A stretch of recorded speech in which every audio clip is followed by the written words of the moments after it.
রাত তখন ঠিক 12টা। পুরো গ্রাম ঘুমিয়েছিল, কিন্তু কবরস্থানের ভেতর থেকে ভেসে আসছিল অদ্ভুত মন্ত্র পড়ার শব্দ। ওম হ্রিং কালভৈরবায় নমঃ, অন্ধকার শক্তি বন্ধ স্বাহা।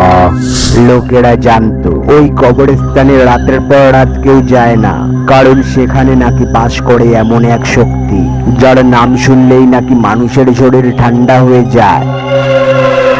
অন্ধকারের পিশাচ। কিন্তু সেই দিন রাতে সেই পিশাচের সামনে দাঁড়িয়েছিল একমাত্র একজন মানুষ, কালো পোশাক পরা এক রহস্যময় সাধু। গ্রামের সবাই ভেবেছিল আজ হয়তো সাধুর শেষ রাত, কিন্তু কেউ কল্পনাও করতে পারেনি কয়েক মুহূর্ত পরে সেই পিশাচ সাধুর কাছে গিয়ে তার দাড়ি ধরে টান দেবে। তারপর যা ঘটেছিল তা আজও সেই গ্রামের মানুষ ভুলতে পারেনি।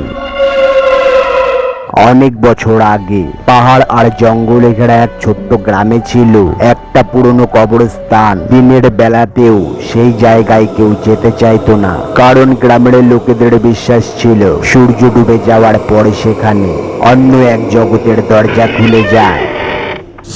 একদিন সেই গ্রামে এসে হাজির হয় এক কালো পোশাক পরা সাধু। তার চোখ ছিল অদ্ভুত শান্ত, কিন্তু মুখে ছিল গভীর রহস্য। সে কবরস্থানের মাঝখানে একটা ছোট কুঁড়ে ঘর বানিয়ে থাকতে শুরু করে। গ্রামের মানুষ তাকে জিজ্ঞেস করেছিল, আপনি এখানে কেন থাকেন? সাধু শুধু একটাই কথা বলেছিল, যাতে তোমরা ভয় পাও, আমি তার অপেক্ষা করছি।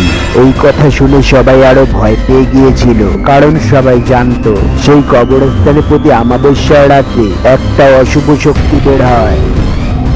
তারপর এলো সেই ভয়ঙ্কর রাত। আকাশ কালো মেঘে ঢেকে গেল, চারিদিকে কুয়াশা। হঠাৎ কবরস্থানের ভেতর থেকে একটা বিকট হাসির শব্দ ভেসে এলো। গাছের ডালগুলো নিজে থেকেই নড়তে শুরু করলো, আর কবরের মাটি ফেটে ধীরে ধীরে উঠে এলো এক কালো ছায়া মূর্তি। সেটাই ছিল অন্ধকারের পিশাচ। সে ধীরে ধীরে সাধুর দিকে এগিয়ে গেল। পিশাচ গর্জন করে বলল, এত বছর ধরে আমাকে আটকে রেখেছিস, আজ তোর শেষ রাত। কিন্তু সাধু একটুও ভয় পেল না। সে চোখ বন্ধ করে মন্ত্র পড়তে শুরু করলো। ওম হ্রিং কালভৈরবায় নমঃ, অন্ধকার শক্তি বন্ধ স্বাহা। হঠাৎ চারপাশে প্রচন্ড বাতাস শুরু হলো। পিশাচ রেগে গিয়ে চিৎকার করে উঠল। তারপর সে এগিয়ে এসে সাধুর লম্বা সাদা দাড়ি শক্ত করে ধরে টান দিল।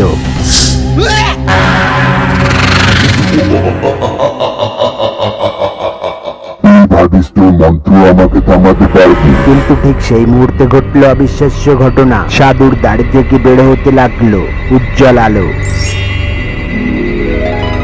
পিশাচের হাত পুড়ে যেতে লাগলো। সে চিৎকার করে পিছিয়ে গেল। তখন সাধু চোখ খুলে বলল, তুই আমাকে চিনতে পারিসনি, আমি সেই মানুষ যে তোকে অন্ধকারে বন্দি করেছিলাম। পিশাচ থমকে গেল,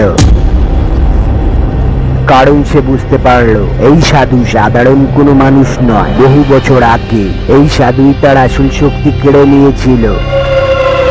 কিন্তু পিশাচ হেসে বলল, তুই আমাকে বন্দি করেছিলি ঠিকই, কিন্তু আজ তুই জানিস না আমি কেন ফিরে এসেছি। সাধুর মুখের হাসি হঠাৎ মিলিয়ে গেল, কারণ পিশাচ ফিরে আসার আসল কারণ ছিল আরো ভয়ঙ্কর। সে এসেছিল প্রতিশোধ নিতে নয়, সে এসেছিল সাধুর কাছে লুকিয়ে থাকা একটা পুরনো সত্য প্রকাশ করতে। পিশাচ বলল, তুই আমাকে খারাপ শক্তি বলিস, কিন্তু এই কবরস্থানের নিচে যে শক্তি ঘুমিয়ে আছে তার সামনে আমি আর তুই দুজনেই অসহায়। এই কথা বলার সঙ্গে সঙ্গে পুরো কবরস্থান কেঁপে উঠল। মাটির নিচ থেকে ভেসে এলো এক অজানা শব্দ। সাধু বুঝতে পারলো এত বছর ধরে যে জিনিসটা পাহারা দিচ্ছিল সেটা জেগে উঠেছে। আর সেই রাতের পর থেকে সেই কবরস্থানে আর কখনো কেউ অন্ধকারের পিশাচকে দেখেনি। কেউ বলে পিশাচ হারিয়ে গেছে, আবার কেউ বলে সাধু আর পিশাচ একসাথে সেই ভয়ঙ্কর শক্তিকে আটকাতে চলে গিয়েছিল। কিন্তু আসল সত্যি আজও রহস্য হয়ে আছে। তোমার কি মনে হয় অন্ধকারের পিশাচ কি সত্যিই খারাপ ছিল, নাকি কবরস্থানের নিচে লুকিয়ে থাকা শক্তির হাত থেকে সবাইকে বাঁচাতে এসেছিল? কমেন্ট করে জানাও তোমার মতামত। আর এমন আরো ভয়ঙ্কর রহস্যময় গল্প শুনতে চ্যানেলটি সাবস্ক্রাইব করে পাশে থাকো, বেল আইকনটি চাপতে ভুলবে না।